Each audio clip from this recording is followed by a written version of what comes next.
If you like storytime vibes, hit subscribe and let's dive in together. The fairy lights shimmered like bottled fireflies, casting a golden haze across the backyard. Guests laughed freely, their joy spilling into the warm night air, the clinking of glasses blending with the hum of music. Viola's chest tightened with pride. 5 years of messy love and fragile promises had finally led her here, to this night that was supposed to mean forever. But in the middle of the celebration, under the glow of roses and champagne, Anthony leaned close. His breath grazed her ear, intimate, almost tender. "I'm having second thoughts about everything." The words detonated like a bomb. For a single heartbeat, the world remained intact. Waiters drifted gracefully with trays of champagne, glasses clinked. Lena's laughter spilled brightly from the bar. To everyone else, nothing had changed. But inside Viola, the ground split wide open. She pulled back, eyes wide, blinking as if she had misheard. What do you mean?" Anthony's face was unreadable. No sorrow, no fear. Just cold detachment, as though he were stepping away from a contract he had never intended to honor. Her fingers shook around the champagne flute. Over his shoulder, she caught sight of Caleb and Jordan, his closest friends. They hovered by the hydrangeas, pretending to study the flowers. Their lips curled in barely hidden smirks.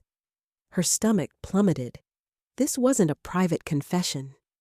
This was theater. A stage. Heat surged to her face, humiliation scorching her throat. She felt stripped bare under the fairy lights, like prey on display. A part of her wanted to collapse, to beg him to take it back. That was the scene Anthony wanted, her tears feeding his control. But something shifted. A steel core she never knew she carried rose inside her. She inhaled slowly, smoothing the fabric of her dress, forcing her voice steady. "All right," she whispered. "If that's how you feel." Anthony blinked, caught off guard. This wasn't the desperate collapse he had scripted. Viola straightened. Her heart raced, but her body was steady. If this was a stage, she would seize the spotlight, on her terms. She turned back toward the crowd, lifted a spoon, and tapped her glass. The chatter died instantly, all eyes snapping to her. 100 expectant faces, her parents, his parents, friends frozen in anticipation. Her voice rang out, clear and unwavering. "Thank you all for coming tonight. But it seems our celebration is premature. Anthony has informed me that our engagement is off. Please, enjoy the rest of the evening." Gasps rippled through the silence, heavy as stone. Anthony's mask shattered. Caleb and Jordan's smirks vanished. Viola stood tall, her heart pounding but controlled. For the first time that night, she owned the stage. The door clicked shut behind her, and the silence swallowed everything. No clinking glasses, no laughter, just the echo of Anthony's words looping mercilessly in her mind. Viola leaned against the wall, her body trembling as though the ground had finally given way.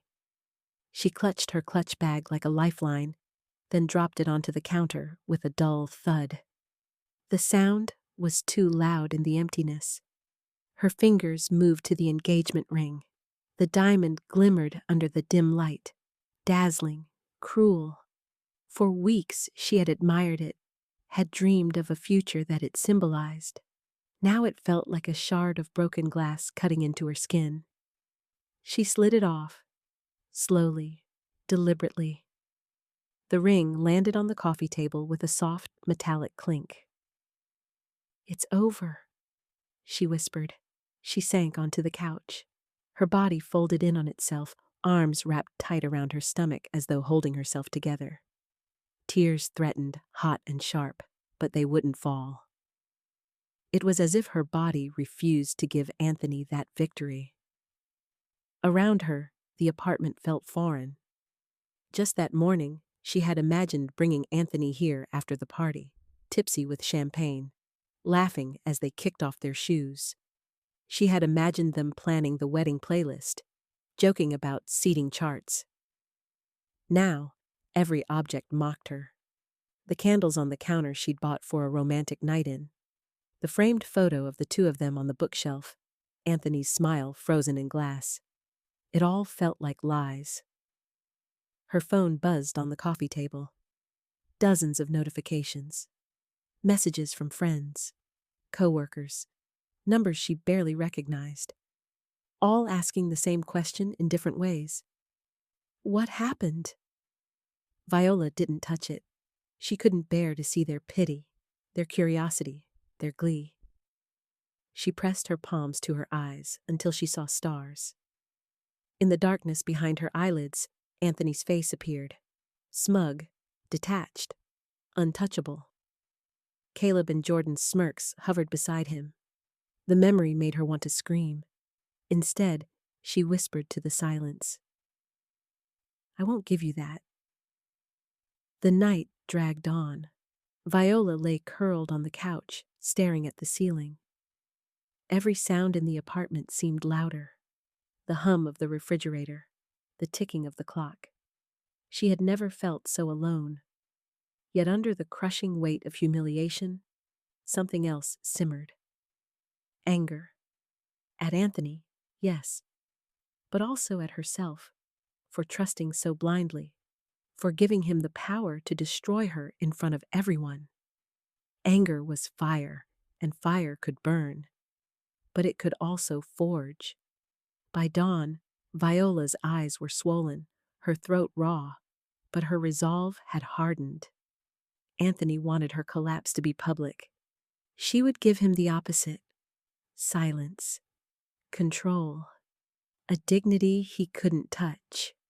As the first light bled into the sky, Viola stood and gathered the remnants of the night. She blew out the candles that had burned untouched, tucked the photo of her and Anthony face down into a drawer. Small rituals of erasure. Then she sat at her desk, opened her laptop, and pulled up the wedding contracts. Venue, florist, photographer. One by one, she sent the same email. "Please consider our agreement canceled. Thank you."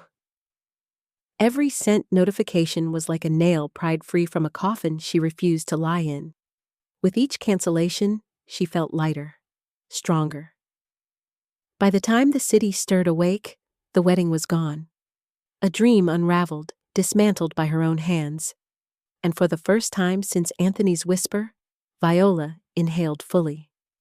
The air was sharp, cold, but it was hers. This was not the ending he had written for her. It was the beginning of something else. By afternoon, the wedding was nothing more than a string of canceled contracts. The future Anthony had dangled like a promise had collapsed, because she chose to end it first.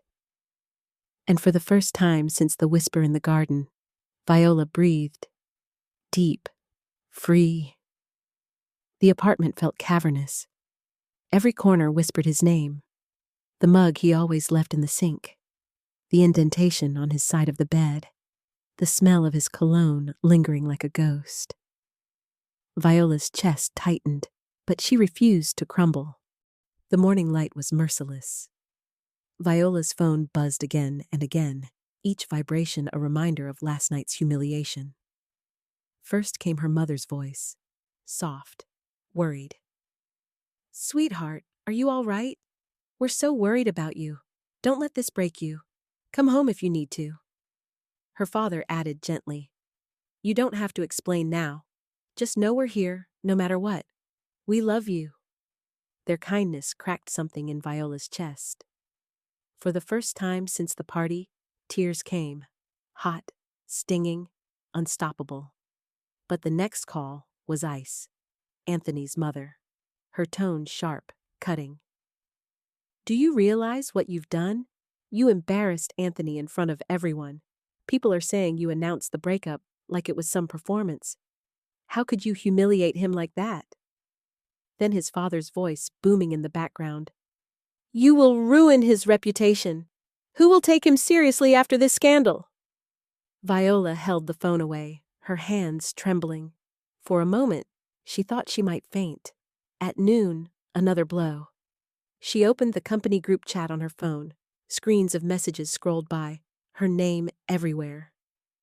Did you hear? Her fiancé dumped her at the engagement party. No wonder, she was always too ambitious for him. Poor thing. I almost feel bad for her. Almost.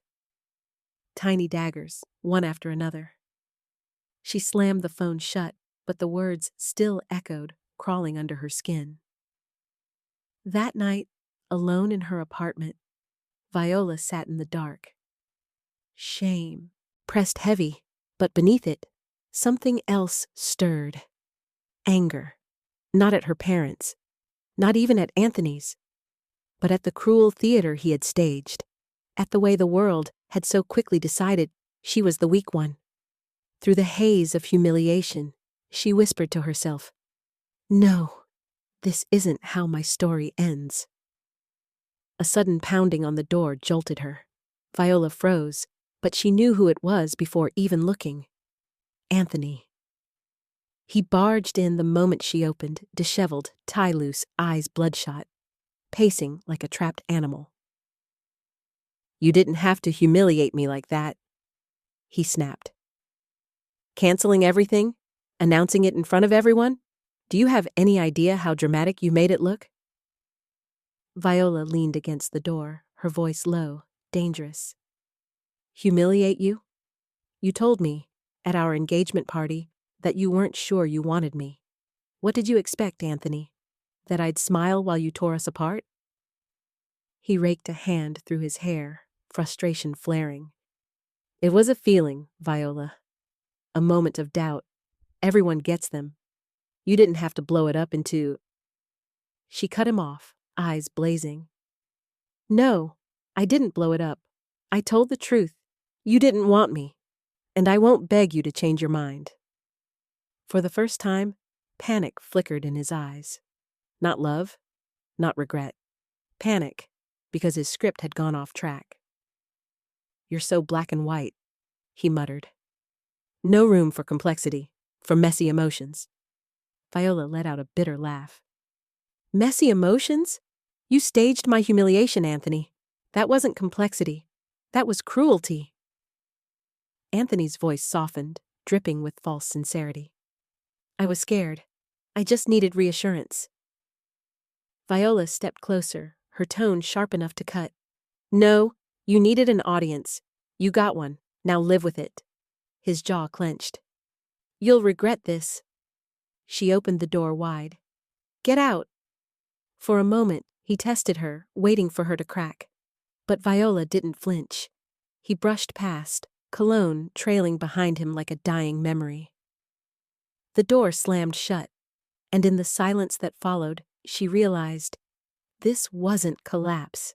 It was transformation. The first message came late one night.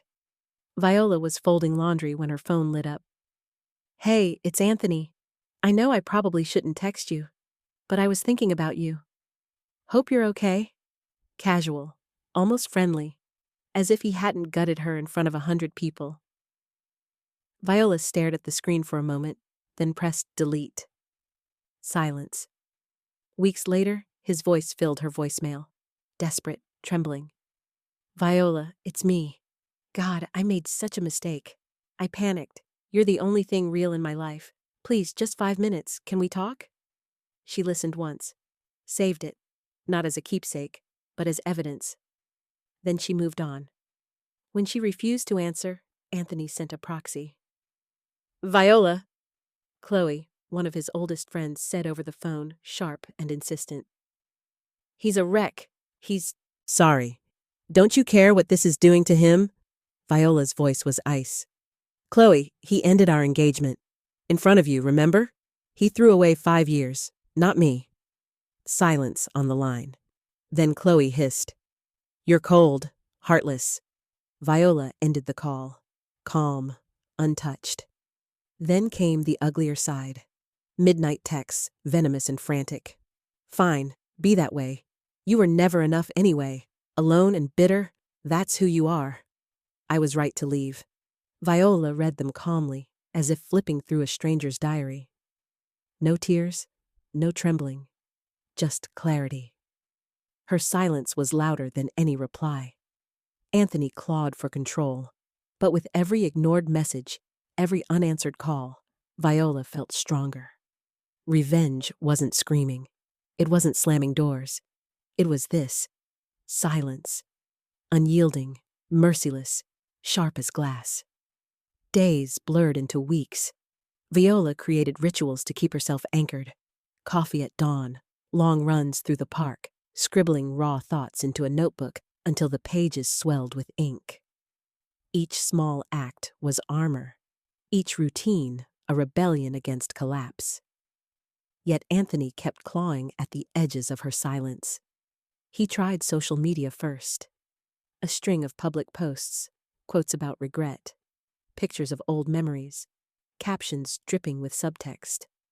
Viola saw them because friends sent screenshots, whispering, "Have you seen this?" She refused to reply. She refused to feed his stage. Then came the surprise appearances. Once at her office lobby, another time outside the gym. He never shouted, never begged loudly, just stood there, waiting, as if his presence alone could force her to engage. Viola walked past him every time, her face a mask of ice. Each step away felt like victory. The pressure shifted to her social circle. Chloe tried again, then Caleb, then Jordan. One by one, Anthony's friends became his messengers, pleading his case. "Don't throw away 5 years," Caleb urged over the phone. "You know him. He gets scared. He needs you." Viola's reply was surgical. "He needed me? He should have acted like it. Stop calling." The beauty of silence was that it echoed. Without her words to soften him, Anthony's own actions filled the void. He grew desperate, sloppy. People began to see him not as the charming man in a navy suit, but as a man unraveling. And Viola, simply by refusing to play, was winning. One night, the texts came again, rapid fire, this time darker. "You'll never be happy. You'll always remember me. You can't erase me." Viola read them under the soft glow of her bedside lamp. For the first time she smiled. Not with joy, but with understanding. He was right about one thing. She would always remember him. But not as the man who broke her, as the man who taught her the power of silence. Viola understood something vital. Words could be twisted, but silence was untouchable. Every day she chose not to reply, not to explain. She reclaimed power Anthony had tried to strip from her. It wasn't easy. Nights were long, lonely. But in the stillness, she rebuilt piece by piece. Months stretched into a quiet rhythm. Viola no longer counted days since the party. She lived them. Mornings began with coffee steaming on her balcony. Afternoons ended with sweat dripping at the gym, each drop burning away remnants of Anthony. Nights belonged to her notebook, its pages swollen with jagged thoughts, purged like toxins. At work, whispers followed her. Colleagues paused mid-sentence when she entered the break room. Sympathy in their eyes, curiosity in their silence. Viola smiled politely, deflecting every unspoken question. Code became her sanctuary, clean, logical, unbetraying. She threw herself into work. No more whispered gossip in the hallways could touch her once she started delivering flawless reports. Presentations that left her bosses speechless. Ideas that turned into profits. Her silence had once been seen as weakness. Now, it became mystery, power. Lena was her anchor. She arrived with cheap wine and greasy pizza, curling on Viola's couch with Netflix droning in the background. They demolished slices in silence, no mention of Anthony. That silence, Viola realized, was the greatest kindness. Slowly, the sting dulled into a hum, a background ache she could carry. Viola felt her body change, muscles hardening, stride stronger. Every run through the park felt less like escape and more like flight. It was Lena who pushed her into the art class. "You need something that isn't survival?" she'd said. Viola scoffed, but went anyway. That's where she met Thomas. He wasn't loud like Anthony, didn't command attention. He noticed details: her tense shoulders, her white-knuckled grip on the charcoal pencil. "You're not supposed to wrestle it," he said with a gentle smile. "The lines will come if you let them." Viola rolled her eyes. "Easy for you to say. Yours looks like an actual vase. Mine looks like a potato." Thomas laughed, not mocking, just warm, and for the first time in months, Viola laughed too, unrestrained, unafraid. Their friendship grew carefully, piece by piece. Coffee after class, walks through the park, conversations about books, music, family. With Anthony, everything had been urgency, grand gestures, fireworks that burned too fast. With Thomas, it was a steady flame, quiet, unpretentious. The first time Thomas asked her to dinner, Viola's chest didn't tighten with dread. It fluttered. And when he reached for her hand across the table, she let him. No performance, no audience, just them. Dating Thomas wasn't about spectacle. It was cooking together, burning pancakes, arguing over the dishwasher. It was laughter that didn't sting, silence that wasn't heavy.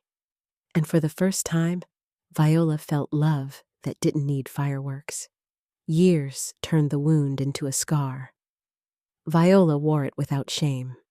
She learned that healing wasn't forgetting, it was remembering without bleeding. And then came Ellie, their daughter. A giggling, curly-haired storm who filled every corner of the house with chaos and joy. Holding Ellie in her arms, Viola finally understood. The collapse Anthony had orchestrated was not the end, but the clearing of ground for something far stronger to grow. Sometimes, late at night, she still thought about the girl she had been at that engagement party, the girl humiliated under the fairy lights. She wished she could reach back through time, hold her trembling shoulders, and whisper, "Don't be afraid. This pain is not forever. You are stronger than you know." It was a crisp autumn morning, golden leaves scattered across the park, sunlight dripping through branches. Viola pushed her daughter on the swing, laughter bubbling like bells. Thomas sat nearby, a thermos of coffee in hand, watching them with that soft smile that still made her heart stumble. "Higher, Mama!" Ellie squealed. Viola laughed, giving her a gentle push. The moment felt untouchable, wrapped in warmth, until she felt it, that prickling awareness of eyes on her. She turned and froze. Anthony. He stood on the gravel path, coffee cup in hand, shoulders hunched as if weighed down by years. His jacket was rumpled, hair thinning, face lined. Time had stripped him of charm, leaving only shadows. Anthony's eyes locked on Viola, then on Ellie. A flicker of something, regret, envy, crossed his face. Ellie tilted her head. "Mama, who's that man?" Viola brushed a curl from her daughter's forehead, smiling softly. "No one you need to know, sweetheart." Anthony took a hesitant step forward. His voice cracked. "Viola." She turned fully this time, her expression calm, distant. "Anthony." His gaze dropped to the wedding ring on her finger, then to Ellie clutching her sweater.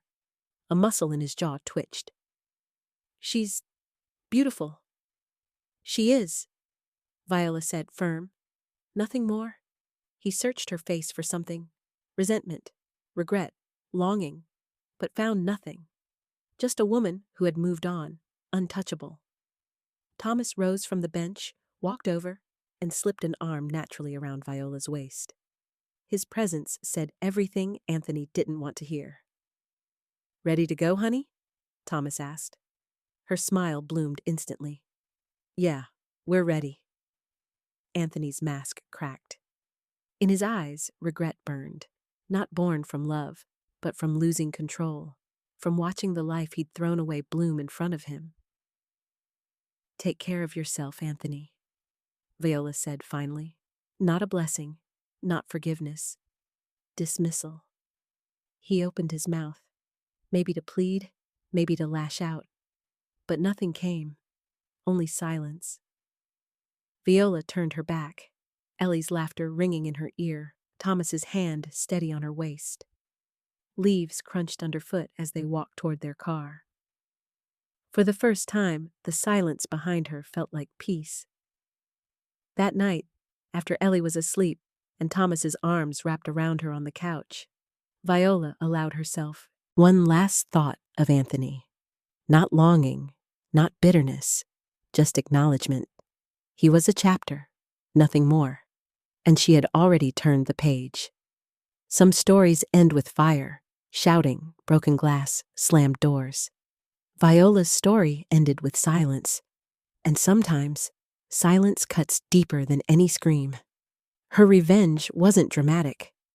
She didn't sabotage Anthony's life. She didn't humiliate him with secrets. She simply stepped away, refused to play his game, and built a life so full that his absence became irrelevant. That is the lesson here. Dignity is a weapon. Boundaries are protection. And silence, when chosen with strength, can be the loudest answer to betrayal. In relationships, doubt may come, fear may come, but cruelty is never an accident. Anthony wanted an audience for Viola's collapse. He wanted power through humiliation. That was his choice. Viola's choice was different. She chose self-respect. And that choice rewrote the ending. To anyone listening, betrayal may shatter you, but it does not define you. Your response does. You can beg, you can rage, or, like Viola, you can stand tall, walk away, and let the silence do the talking.